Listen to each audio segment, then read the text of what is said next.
Jangan lupa like, share, dan subscribe channel YouTube Daily Recap TV.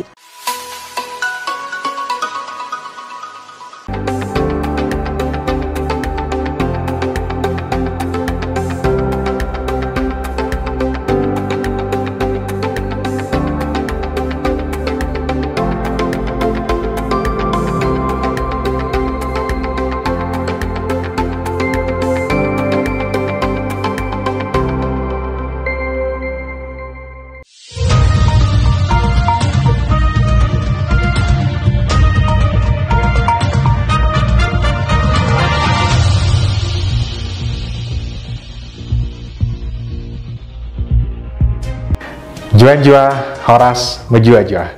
Jumpa lagi dalam Pedas, program yang berisi rangkuman seputar informasi pemerintah Kabupaten Dairi selama sepekan. Bersama saya, Johannes Edison Halongan Sinaga, Sarjana Hukum, Hakim sekaligus Humas Pengadilan Negeri Sidikalang. Inilah Pedas edisi ke-38 selengkapnya. Informasi pertama, Kepala Badan Pembinaan Ideologi Pancasila atau BPIP Republik Indonesia, Profesor KH Yudian Wahyudi melakukan kunjungan ke Kabupaten Dairi Senin 19 September 2022. Kehadiran Kepala BPIP RI disambut dengan baik oleh Bupati Dairi, Dr. Edi Keleng Ate Brutu, didampingi oleh Sekretaris Daerah Budianta Pinamda Unsur Forkopimda di Pendopo, Bupati Dairi. Kehadiran Yudian Wahyudi bersama dengan rombongan diagendakan untuk mengikuti dialog kebangsaan yang diadakan di Aula SMK Negeri 1 Sidikalang. Dalam pertemuan, Bupati Dairi Edi Brutu mengatakan, dalam peningkatan aktualisasi Pancasila, pembinaan ideologi Pancasila dipandang perlu secara sistematis yang pada akhirnya berlanjut kepada elemen masyarakat. Pancasila sebagai sumber kekuatan utama bangsa Indonesia, ia katakan, ia harus dijaga. Perspektif ke depan pemerintah ditantang harus pro kepada masyarakat. Dalam upaya pengelolakan Pancasila, pemerintah Kabupaten Dairi bersama TNI telah meresmikan 5 kampung Pancasila dan masyarakat sangat senang atas kehadiran kampung Pancasila tersebut. Sementara itu, Kepala BPIP RI dalam dialog kebangsaan mengatakan, proklamasi kemerdekaan Indonesia adalah yang terbaik sepanjang sejarah. Ia juga mengapresiasi Kabupaten Dairi bekerja sama dengan TNI yang telah mendirikan 5 kampung Pancasila yang dirasa berguna dalam membangun bangsa. Dari Kabupaten Dairi, salam Pancasila. Informasi selanjutnya, 181 orang mahasiswa Universitas Sumatera Utara atau USU akan mengikuti kuliah kerja nyata tematik atau KKNT di 3 kecamatan di Kabupaten Dairi. Ke-181 mahasiswa yang akan mengikuti KKNT ini disambut Bupati Dairi Dr. Edi Keleng Ate Brutu Selasa 20 September 2022 di halaman kantor Bupati.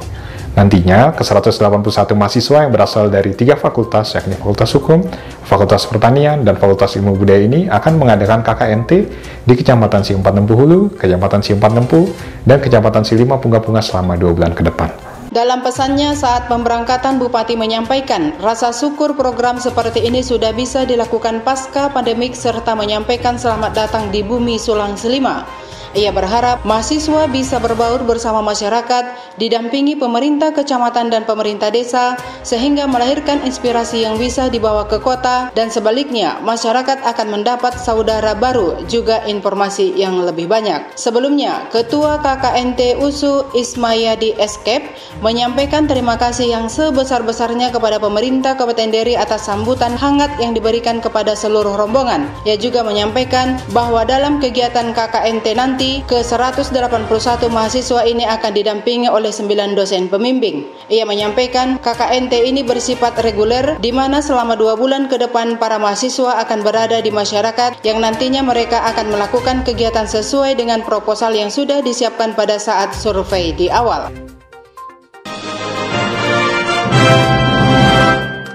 Masih seputar informasi pendidikan, Persatuan Guru Republik Indonesia atau PGRI Ranting Kecamatan Sumbul dilantik secara resmi oleh Ketua PGRI Kecamatan Sumbul, Rizal Sinaga SPD, Kamis 22 September 2022 di Sopo Godang HKBP Sumbul, Kabupaten Dairi.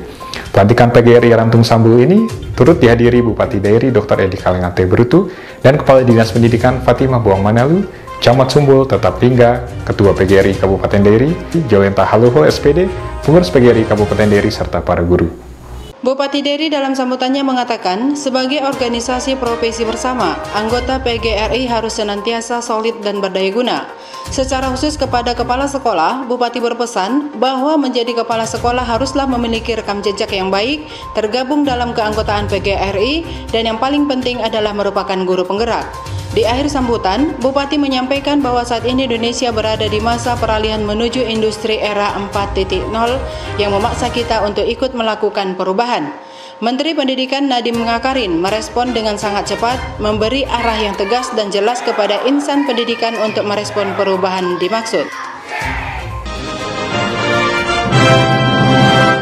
Kita bergeser ke informasi lainnya. Tim Evaluasi Pelaksanaan Desa Terbaik Program Peningkatan Peran Wanita Menuju Keluarga Sehat dan Sejahtera atau PT P2WKSS lakukan peninjauan sekaligus penilaian di Desa Maju, Kecamatan Siumpat Tempu, Kamis 22 September 2022. Dalam kesempatan tersebut, Ketua TPPKK Dery Romi Mariani mengatakan, P2WKSS tidak hanya dilakukan di desa saja, namun semua stakeholder harus bersama-sama ikut mendukung. Desa Maju sebagai desa binaan PT P2WKSS dikarenakan sesuai dengan kriteria yang telah ditetapkan bahwa desa ini masih rawan pendidikan, rawan kesehatan, dan rawan ekonomi. Sehingga peran dari setiap stakeholder tersebut diharapkan akan mampu membuat desa ini menjadi sejahtera sesuai namanya Desa Maju.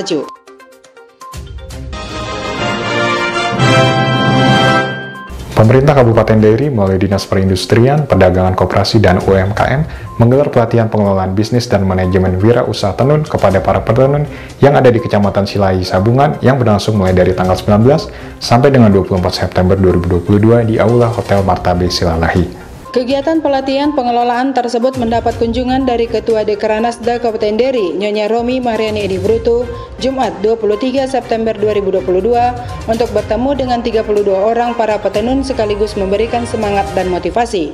Pelatihan tersebut menghadirkan narasumber yakni Dr. Cut Kamaril Wardani dari Cita Tenun Indonesia dan Muhammad Rianto Utama dari Retota Sakti. Romi Mariani mengatakan, pelatihan ini selain diberikan pengetahuan tentang pengelolaan bisnis dan manajemen wirausaha tenun, tentunya juga akan memberikan pengetahuan tentang pengenalan tenun Silalahi. Selain itu, regenerasi dari para petenun ulas yang ada di Silalahi harus dilakukan sehingga tenun ulas yang sudah dikembangkan menjadi eco-fashion tetap terjaga keberlangsungannya. Romi Mariani sangat berharap agar ilmu yang diperoleh selama pelatihan dapat bermanfaat dan dapat diterapkan langsung sehingga mampu pengelolaan bisnis dan manajemen wirausaha tenun dengan baik. Dari informasi manajemen tenun, kita beralih ke informasi pertanian. Sebanyak 22 hektar lahan pertanian terpadu di Parbuluan segera bisa ditanami. Hal itu dibuktikan dengan kehadiran Bupati Dery, Dr. Edi Keleng Ate Brutu, meninjau lokasi persiapan lahan di Desa Parbuluan 5, Sabtu 24 September 2022. Kehadiran Bupati yang didampingi oleh Kadis Pertanian, Robot Simanulang, serta para petani ini adalah untuk memastikan progres persiapan lahan seluas 400 hektar yang dipersiapkan untuk kawasan pertanian terpadu yang dinamai Era Baru Pertanian. Lahan seluas 22 hektar untuk pencanangan dari 400 hektar yang direncanakan telah disiapkan. Lahan yang berlokasi di Parbuluan 5 ini nantinya digunakan untuk sentra pertanian terpadu. Saat ini lahan tersebut masih dalam tahap pengolahan. Lahan-lahan tidur yang ditinggalkan masyarakat siap untuk ditanami. Bupati yang tampak sumringah saat kunjungan menegaskan, lahan ini sangat strategis dan ideal yang cocok ditanami tanaman hortikultura. Senada dengan Bupati, Kadis Pertanian Robot Simanulang mengatakan pengembangan kawasan pertanian terpadu yang disebut untuk Dery sudah menyiapkan lahan seluas 400 hektar yang terpusat di Kecamatan Parbuluan. Selanjutnya, sebagai tahap awal, lahan yang sudah disiapkan seluas 22 hektar ini akan ditanami cabai dan dilanjutkan dengan penanaman komoditi bawang merah, tomat, kubis, dan kentang. Kadis Pertanian menjelaskan untuk seluruh program pertanian seluas 400 hektar tersebut akan dikawal ketat melalui pendampingan dari PPL mulai dari tahap tanam hingga panen. Sebagai informasi, program ini adalah atensi Gubernur Edi Rahmayadi di mana hanya ada 3 kabupaten yang disertakan dalam kegiatan termasuk Papak Barat dan Karo. Direncanakan pemerintah Kabupaten Dery akan mengundang kehadiran Gubernur Sumatera Utara dalam launching bulan Oktober dan jika berkenan akan mengundang Menteri Pertanian untuk bisa berinteraksi dengan para petani membuktikan wujud komitmen Kabupaten Dery dan masyarakat pada rencana besar pemerintah pusat sebagai pusat hortikultura terpadu.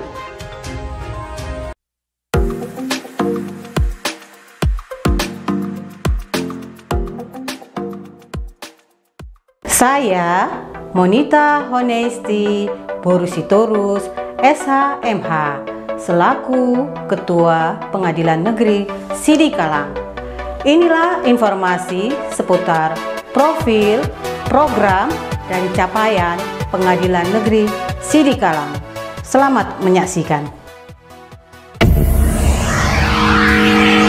Jua-jua, Horas menjua-jua. Pengadilan Negeri Sidikalang membawahi 2 kabupaten, yaitu Kabupaten Dairi dan Kabupaten Pakpak Barat. Kabupaten Dairi beribu kota di Sidikalang, terdiri dari 15 kecamatan, 8 kelurahan, 161 desa dengan luas keseluruhan adalah 1.928 km persegi dengan wilayah wisata yang indah, salah satunya Danau Toba di Silalahi, taman rekreasi, serta hasil bumi yang terkenal sampai ke mancanegara, yaitu kopi Sidikalang.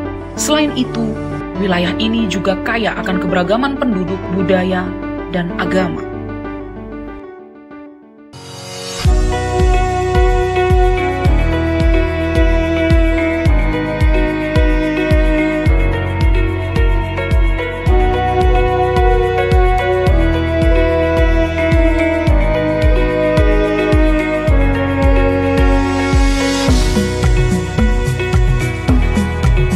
Pengadilan Negeri Sidikalang hadir dengan memberikan pelayanan prima untuk mewujudkan Pengadilan Negeri Sidikalang yang agung. Hal ini diwujudkan dalam pelayanan terpadu satu pintu yang selalu memberikan layanan prima kepada masyarakat melalui meja layanan pidana, perdata, hukum, dan umum. Pelayanan terpadu satu pintu Pengadilan Negeri Sidikalang juga telah menerapkan berbagai aplikasi seperti elektronik surat keterangan atau era terang, dan layanan brosur elektronik yang dapat dipindai melalui barcode. Semua itu merupakan bagian dari usaha kami memberikan layanan yang terbaik bagi masyarakat.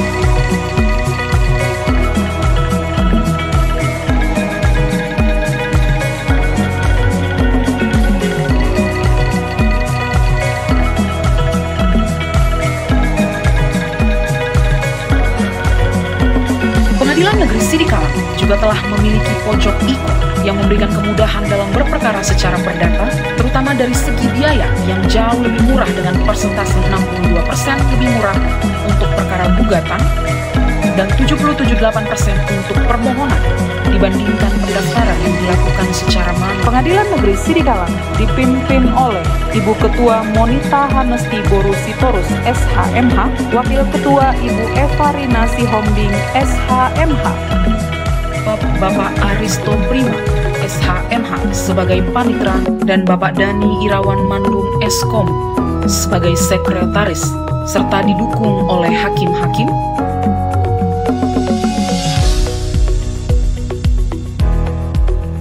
kepala subbagian kerja baik di kesekretariatan maupun di kepaniteraan, dan staf pendukung lainnya yang mendukung pemberian layanan terbaik kepada masyarakat. Juga didukung dengan ruangan arsip yang tertata dengan baik, ruang tunggu, dan jalur khusus untuk penyandang difabel, serta 2 ruang sidang utama yang dilengkapi dengan peralatan sidang elektronik,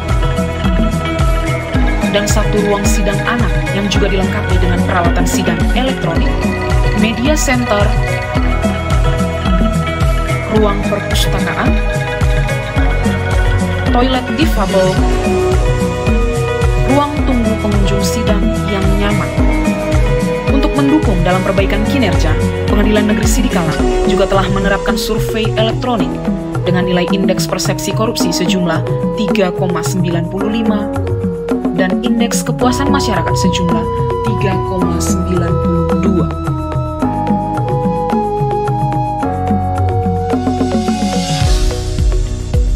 Pengadilan Negeri Sidikalang